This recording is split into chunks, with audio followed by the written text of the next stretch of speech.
Loved him, but behind closed doors, he was planning his next kill. This is the chilling story of how America's most methodical serial killer hid in plain sight. For 3 decades. The perfect neighbor. Park City, Kansas, population 7,000, the kind of place where everyone knows they're neighbors, where children play safely in the streets, and where evil was the last thing anyone expected to find. Every Sunday, Dennis Rader sat in the front pew of Christ Lutheran Church. He was a pillar of the community, a Boy Scout leader, a compliance officer, a devoted family man. To the outside world, Dennis Rader was the epitome of middle American respectability. But Dennis Lynn Rader was living a lie so convincing that it fooled everyone, including his own wife and children for over 30 years. The birth of a monster. January 15, 1974.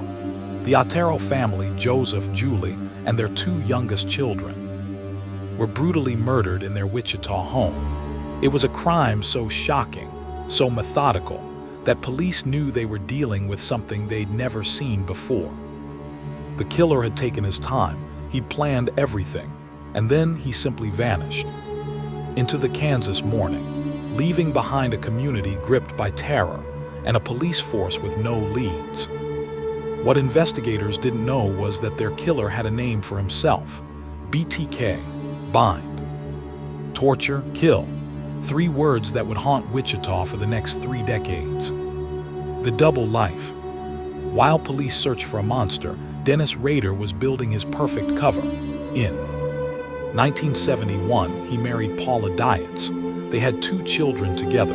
To everyone who knew them, they were the ideal American family. Rader threw himself into community life with calculated precision. He became president of his church council. He supervised neighborhood compliance as a city worker. He mentored young boys in the Cub Scouts. Every role was chosen to build trust, to create the perfect disguise. But behind this carefully constructed facade, the real Dennis Rader was feeding a darkness that demanded constant attention. He studied his victims for weeks, sometimes months. He learned their routines, their vulnerabilities, their secrets. The killing years. Between 1974 and 1991, BTK claimed 10 confirmed victims. Each murder was more calculated than the last. Catherine Bright, 21 years old; Shirley Vian, a mother of 3; Nancy Fox, just 25; Maureen Hedge, 53; Vicki Wedrell, 28; Dolores Davis, 62. These weren't random acts of violence. They were performances. Rader didn't just kill. He orchestrated elaborate scenarios, taking photographs, keeping trophies, savoring every moment of control. And then, just as suddenly as it began, it stopped. After 1991, BTK went silent. Police wondered if he'd moved away, been imprisoned for another crime, or perhaps even died. But Dennis Rader was still there, still living his double life, still walking among them. The need for recognition.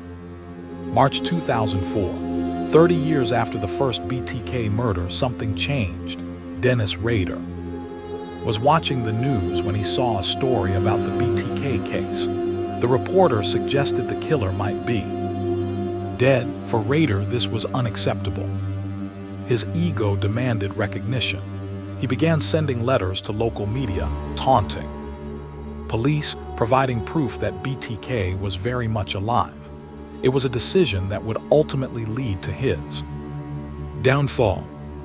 In February 2005, Rader sent a floppy disk to a television station. He believed he erased all identifying information. He was wrong. Hidden in the metadata was a digital fingerprint that led directly to Christ Lutheran Church and to Dennis Rader. The confession. February 25, 2005. Dennis Rader was arrested outside his home in Park City. The monster who had terrorized Wichita for 3 decades was finally caught. But perhaps the most chilling moment was yet to come.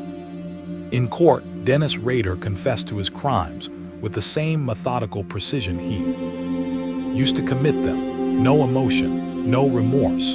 He described each murder in clinical detail as if reciting a grocery list. It was the final performance of a man who had spent 30 years perfecting the art of deception. For his family, the revelation was devastating. Paula Dietz filed for divorce immediately. His children struggled to reconcile the father they loved with the monster he truly was. The man they thought they knew had never existed at all. Closing. Today, Dennis Rader sits in solitary confinement in Kansas, serving 10 consecutive life sentences with no possibility of parole. He will never be free, but his case serves as a chilling reminder that evil doesn't always announce itself with obvious signs. Sometimes the most dangerous predators are the ones who look just like us. They go to church on Sunday, they coach little league, they live next door, and they wait patiently for their moment to strike. The BTK killer terrorized Wichita for 30 years, not because he was impossible to catch, but because he was impossible to suspect. Dennis Rader's greatest weapon wasn't his skill as a killer. It was his ability to hide in plain sight.